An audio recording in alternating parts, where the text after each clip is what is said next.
Bismillahirrahmanirrahim. Assalamualaikum warahmatullahi wabarakatuh. Alhamdulillah rabbil alamin, wassalatu wassalamu ala nabiyyina Muhammad wa ala alihi wa sahbihi wa man tabi'ahum bi ihsanin ila yaumiddin. Wa ba'du, ya ayyuhalladzina amanu taqullaha haqqa tuqatih wa la tamutunna illa wa antum muslimun. فإن أصدق الحديث كتاب الله وخير الهدي هدي محمد صلى الله عليه وسلم وشر الأمور محدثاتها وكل محدثة بدعة وكل بدعة ضلالة وكل ضلالة في النار أعاذني الله وإياكم من النار. Para ustaz dan ustazah, bapak-bapak, ibu-ibu, calon bapak, calon ibu sekalian yang dirahmati Allah Subhanahu wa taala, mudah-mudahan yang hadir semuanya di sini mendapatkan rahmat, nikmat dari Allah Subhanahu wa taala. Yang sakit disembuhkan, yang sembuh diberikan kesembuhan yang abadi.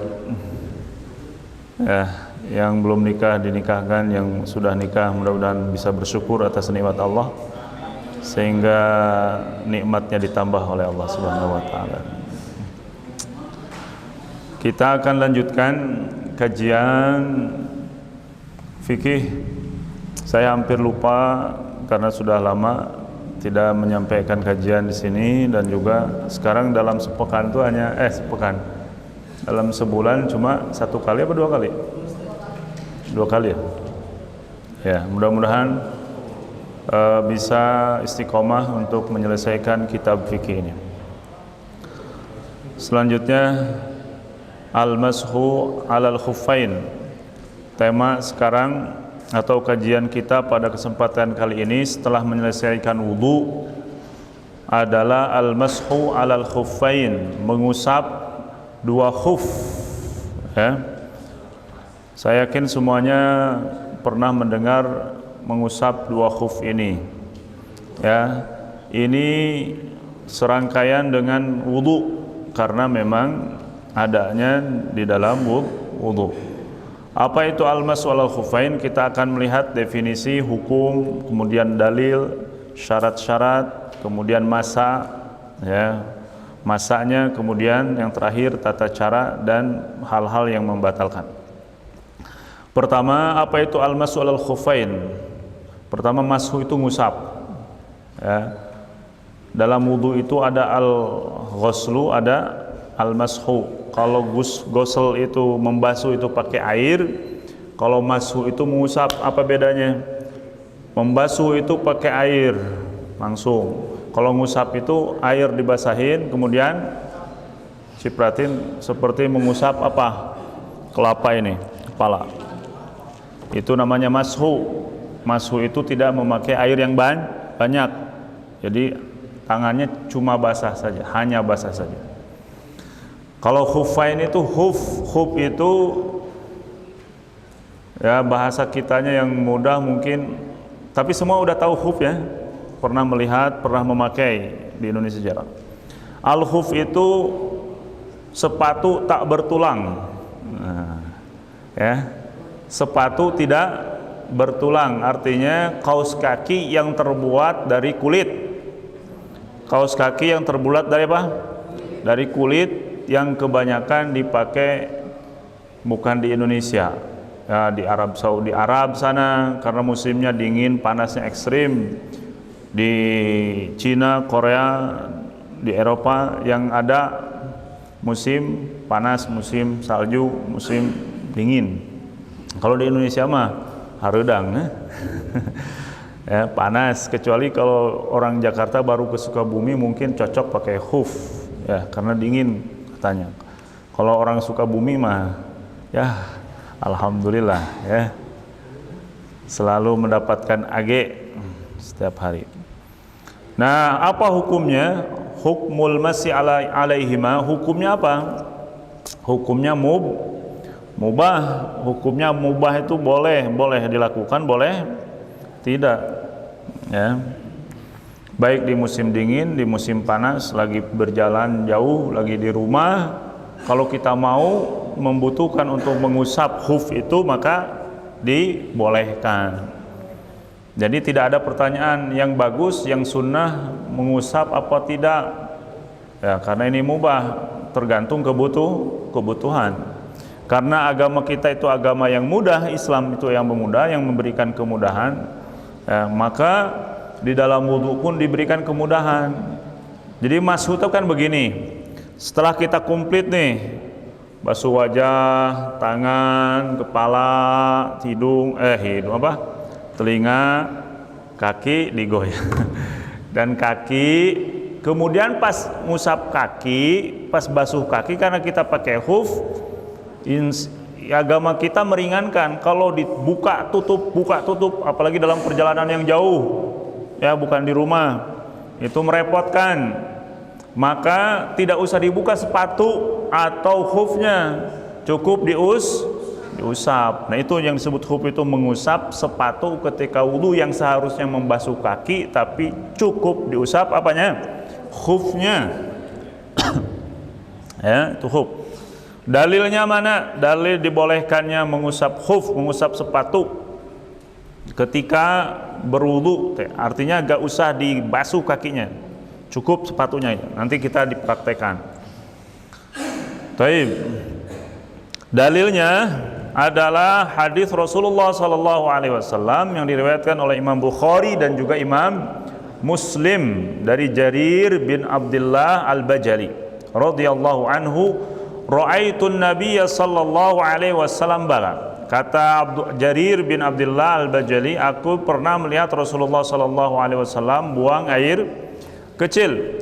Summa tawaddo'a, kemudian beliau berwudu. Wa masaha ala khuffaihi, ketika sampai membasuh kaki, yang seharusnya membasuh kaki, beliau tidak membuka apanya? Sepatunya atau khufnya, tapi beliau cukup mengusap saja. Ini dalil bahwa khuf itu boleh dilakukan, ya, karena Rasulullah melakukannya. Sesuatu yang dilakukan Rasulullah maka boleh dilakukan oleh umatnya. Baik, selama tidak ada kekhususan, itu adalah perbuatan Rasulullah. Kemudian apa syaratnya? Syurutul mashi alaihima, syarat mengusap khuf atau sepatu. Pertama, an yulbasa ba'da wudu'in kamilin.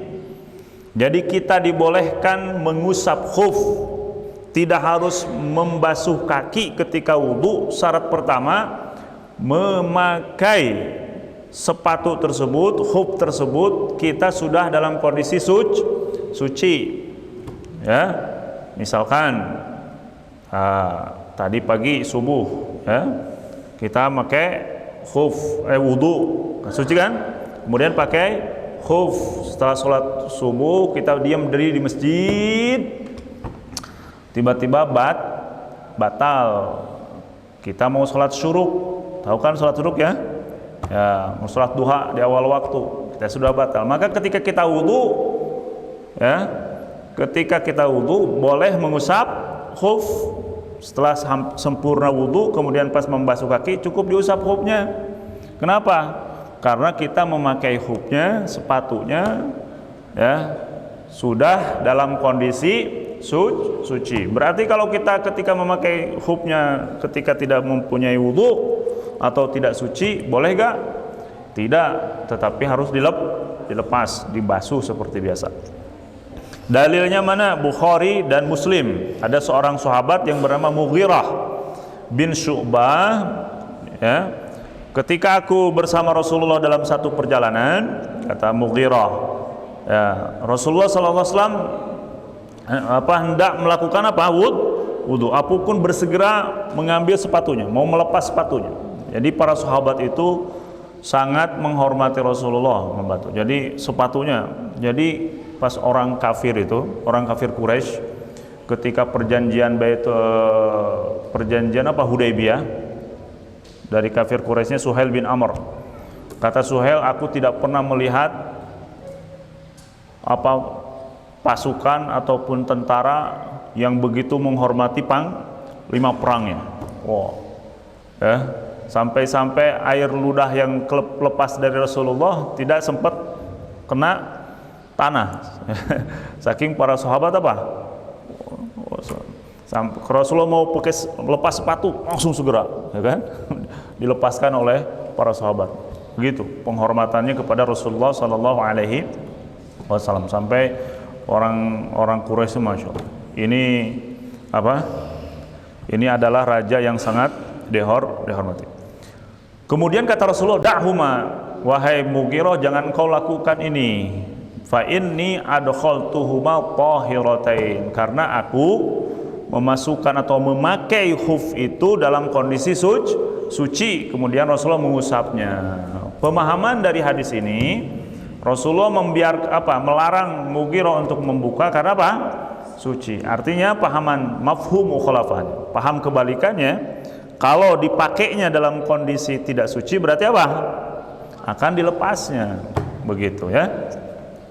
Kemudian syarat yang kedua, an yakuna satiraini li jami'i mahalli ghaslil fardhi minal qadamain.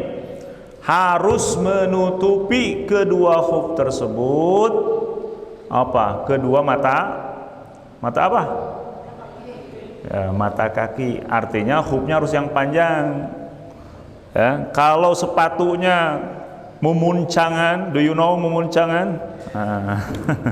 Memuncangannya kelihatan, tahu memuncangan nggak? Ya.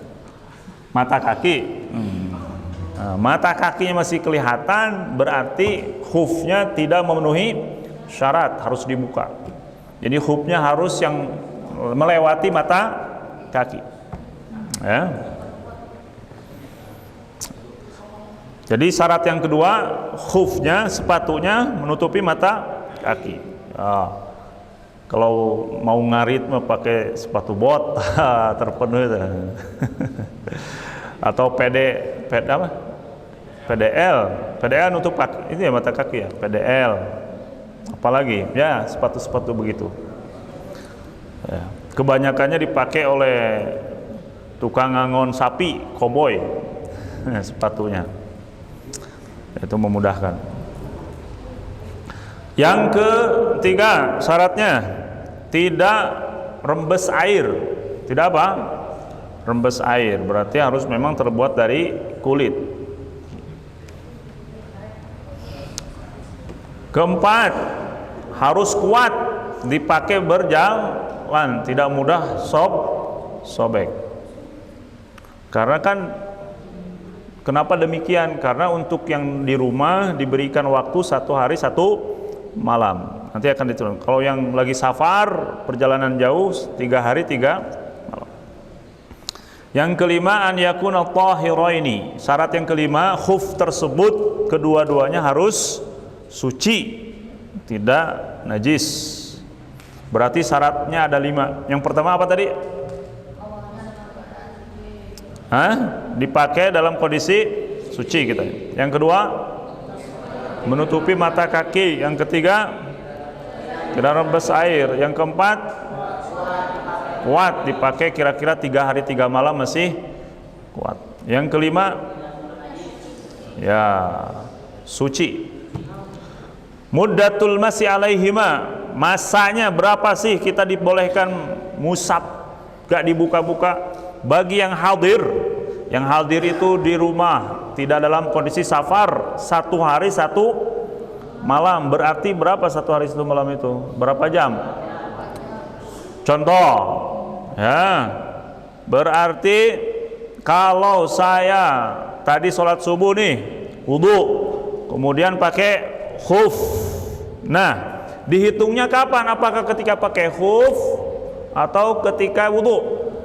Dihitungnya awal pertama kali hadas. Dihitungnya kapan? Awal pertama kali hadas. Saya wudu jam 4, kemudian pakai khuf, tiba-tiba apa? Tutken jam 6. Tahu tutken? Tutken. Tutkennya jam 6. Berarti dihitungnya dari jam 4 apa dari jam 6? Ya, dihitungnya pas tutken. ya, karena pas hadas. Berarti kalau dihitungnya jam 6 saya wudhu lagi, nah saya pas wudhu saya gak usah buka huf kan, karena kemudian diusap, nah dihitungnya jam 6. Berarti akan berakhir kapan? Jam 6 pagi besok. Berarti saya boleh mengusap itu berapa kali waktu sholat? Zuhur, asar, maghrib, isya, subuh. 5 waktu sholat saya diperbolehkan untuk ngusap dengan syarat tidak dibuka hufnya. Terus berarti selama 24 jam boleh mengusap. Usap, batal, wudu, usap, batal, wudu, usap. Begitu ya. Kalau safar kita diberi waktu berapa? 3 hari 3 malam. Berarti 3 hari 3 malam itu berapa jam? 72 jam. Jadi hitungnya kalau saya lagi ke mana nih? Ke Turki misalkan ya. Ke Jampang, turunan kidul sana. Oh. Berapa kilo? Nah, saya perjalanan ke Cidaun jauh lah dari sini, yang lebih dari 82 kilo kan? Jauh sana. Maka 3 hari 3 malam tuh dengan syarat tidak dilepas. Karena kalau dilepas berarti apa? Batal hukum ininya, masunya. Nanti akan kita bahas. Artinya batalnya bukan batal wudunya, tapi batal apanya? Masanya. Jadi kalau kita dilepas berarti harus wudu normal, kakinya diusap, dibasuh, kemudian pakai huf lagi, hitungan baru lagi. Paham ya? Kalau kita dari rumah nih, jam 6 kan tadi, tiba-tiba jam 12 saya lepas. Nah, berarti selesailah masanya. Kalau sudah wudu, berarti gak usah diusap, gak harus diusap, harus dibasuh kakinya, kemudian dipakai lagi, maka hitungan baru lagi. Gitu ya? Begitu. Begitupun yang ketika safar, hitungan baru lagi. Begitu. Safarnya 1 bulan, ya berarti setiap kali 3 hari dibuka, diperbarui. Begitu. Paham insyaallah ibu-ibu? Paham ibu-ibu. Ibu-ibu mau nggak memperhatikan, paham terus. Karena otak kiri dan otak kanannya jalan. Ya. Ini sambil ngisikan, ini sambil apa? Ini. Kalau laki-laki harus fokus satu. Maka laki-laki kalau yang lagi ngobrol ditanya gak bakal bisa. Kalau ibu-ibu mah KKO. Apa KKO? Kanan kiri, oke. Baik. Kaifiyatul mashi alaihima. Saya mohon maaf, saya contohkan. Atau ininya ini, siapa ya? Ustaz Agus ya? Ini aktornya. Ustaz Agus sekarang wudu selesai. Dibayangkan Ustaz Agus selesai wudu, ngusap kepala. Sekarang ngusap apa? Khuf. Jadi bayangkan Ustaz Agus lagi pakai khuf. Bagaimana cara ngusapnya? Ustaz Agus silakan. Caranya angkat kaki kanan. Kaki kanan diusap sama kaki sama tangan. Hah? Sama tangan kanan. Diusapnya dari ujung ke atas. Lihat. Tarik ke atas. Set, tarik ke atas. Nah, gitu aja. Begitu aja diusapnya. Bayangkan ini kaki saya. Diusap begini aja. Sreng gitu. Itu paling minimal. Tapi disunahkan ya atas bawahnya. Bayang, ini kaki. Maka kalau kaki kanan berarti tangan saya yang kanan di sini, kan yang kiri di bawah, di keneng, tumit. Nih, jadi gini, sreng dua-duanya. Jadi yang ini kaki nih, kaki kanan. Tangan kanan saya di sini, tangan kiri di belakang begini, ditumit. Jadi gini, sereng. Paham nggak? Nah, yang ini pun gini sama, sereng. Nah, gitu doang. Silakan. Ingat, yang atasnya bukan dari gini, seng. Apa? Seng, gitu kan? Tapi atasnya saja sudah cukup. Paham insyaallah? Mudah kan? Ya, itu kemudahan masyaallah. Di dalam agama kita itu semuanya dipermudah masyaallah. Tapi banyak orang yang merasa susah. Jadi Mubtilatul mashi, sekarang yang membatalkannya apa saja? Bukan membatalkan wudunya ya.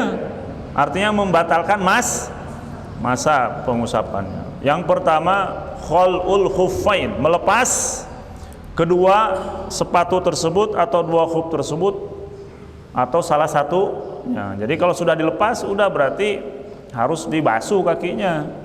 Ya, kemudian dipakai lagi dengan hitungan yang baru. Yang kedua, inqidha'u muddatil mashi, selesai masanya. Kalau di rumah gak kemana-mana, satu hari satu malam, berarti kalau udah 24 jam walaupun belum batal wudunya dibuka.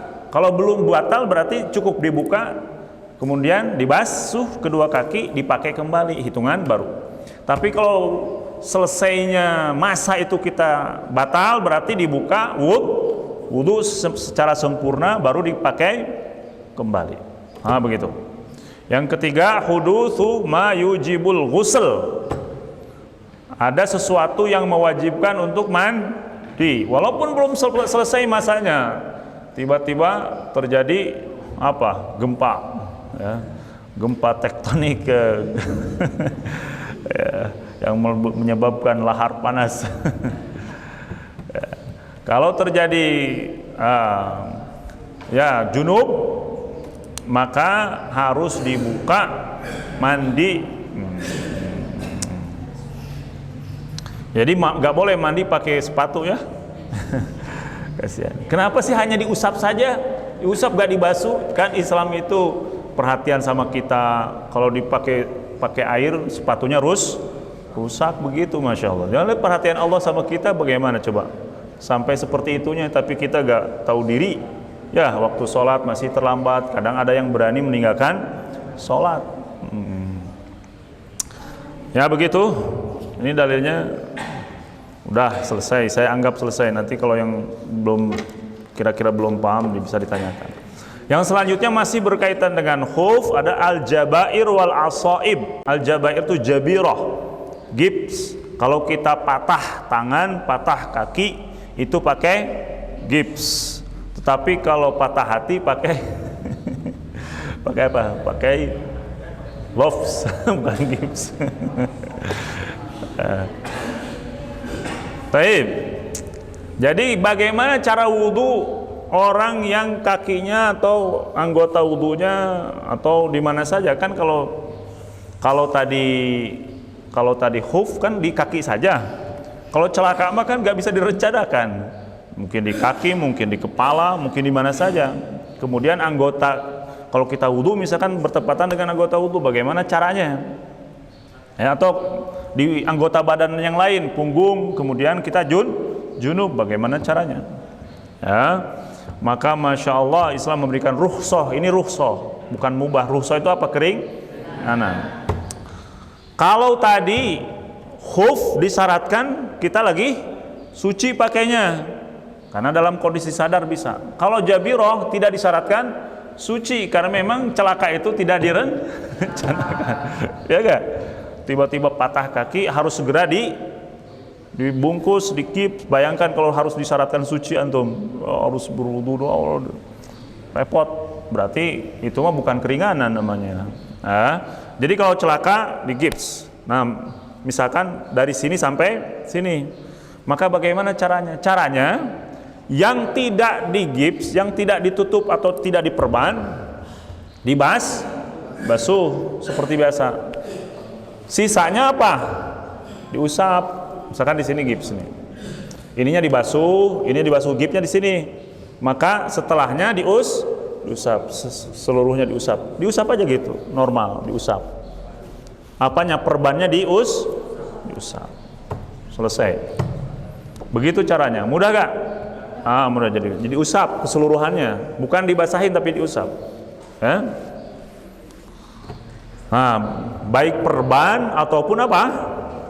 Gips. Dalilnya mana? Dalilnya seorang sahabat yang bernama Jabir ketika keluar safar bersama Rasulullah, ini riwayat Imam Abu Daud, ada seorang yang kepalanya apa? Kepalanya terkena batu atau apa, kemudian luka. Kemudian malam harinya bermimpi, ya, mimpi kering, sehingga dia harus mandi, ya. Kalau mimpi basah kenapa harus mandi? Karena mimpi kering harus mandi, biar gak kering. Nah, bertanya kepada sahabat yang lain yang ikut, kebetulan sahabat tersebut gak tahu, ya, temanku, sahabat saya sakit nih, saya harus mandi karena junub, harus sholat wudu, harus apa? Sholat subuh. Kata temannya, oh kamu gak bisa, itu harus mandi. Tiba-tiba apa? Langsung aja mandi. Sahabat tuh begitu.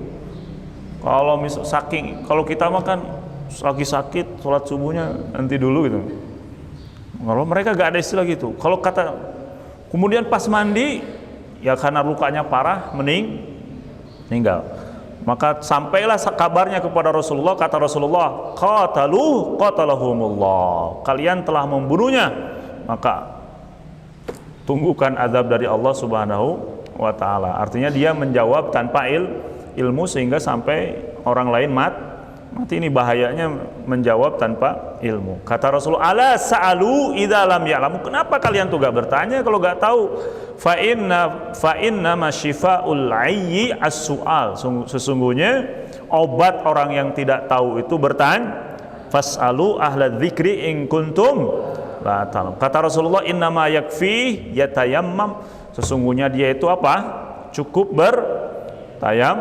bertayamum saja, ya, kalau memang ada luka. Bagaimana tayamumnya? Gugulitikan. Nah, ada kan sahabat juga yang itu siapa? Yasir, Ammar bin Yasir, belum tahu cara apa? Cara tayamum. Ketika dia junub gak ada air, langsung aja tamarrog, bahasa Arabnya tamarrog itu gugulitikan, ya, bina tanah, mandi tanah, ya. Padahal cukup tayamum itu sama, tayamum wudu, tayamum mandi besar, wajah dan tangan. Nah itu masuk alal khufain jabair. Ini sering sepertinya kalau yang gips, yang ini kan banyak yang terjadi, ataupun ketika kita perjalanan jauh ke hutan yang pramukaan kan pakai sepatu ribet untuk membuka, bisa dipraktekkan. Oh, selesai. Udah selesai dua judul, 4 lembar. Ada yang perlu disampaikan sebelum saya tutup? Kalau nggak ada saya tutup. Ya. Kalau di Indonesia itu ada serpihan kaos kaki yang bahkan termasuk. Ya, itu ikhtilaf, Pak. 4 mazhab tidak membenarkan kaos kaki bisa tapi sebagian ulama seperti Syekhul Islam Ibnu Taimiyah membolehkan diusap karena intinya ilahnya di masyaqqah. Jadi sama-sama masyaqqah, kenapa tidak? Begitu. Tapi ulama 4 mazhab mengatakan apa? Kaos kaki tidak termasuk. Tapi sebagian ulama mengatakan boleh. Begitu, jelas gak? Saya tutup sampai di sini. Ibu-ibu ada pertanyaan? Ya. Kalau lagi camping gitu, lagi hiking, kan disunatkan untuk buang air kecil ke jongkok seperti yang waktu itu saya jelaskan. Nah kalau untuk momen-momen tertentu bisa berdiri. Ya. Hukum asal adab kencing itu apa? Jongkok. Tapi ketika kita dalam posisi-posisi tertentu masuk ke SPBU ataupun masuk ke masjid-masjid yang agak kotak sedikit, biasanya mereka memakai apa sih namanya tuh? Yang diri itu, apa namanya? Ada ya namanya khusus ya? Susah untuk cari ini. Maka boleh ketika itu berdiri. Boleh berdiri, ya, kalau laki-laki. Ya. Boleh berdiri karena Rasulullah pun mohon maaf, Rasulullah diriwayatkan pernah buang air kecil berdiri, makanya boleh, tapi tidak di banyak kesempatannya, dengan syarat tidak terkena najis, apalagi kita mau mau sholat. Boleh dalam kondisi-kondisi tertentu kita cingken sambil berdiri. Ya? Udah, insyaallah. Ada lagi? Ya, kita tutup. Mohon maaf kalau di fikih kan harus jelas ya. Jadi sedikit 18 tahun plus gitu kan. Subhanakallahumma bihamdik asyhadu an la ilaha illa anta astaghfiruka wa atubu ilaik. Assalamualaikum warahmatullahi wabarakatuh.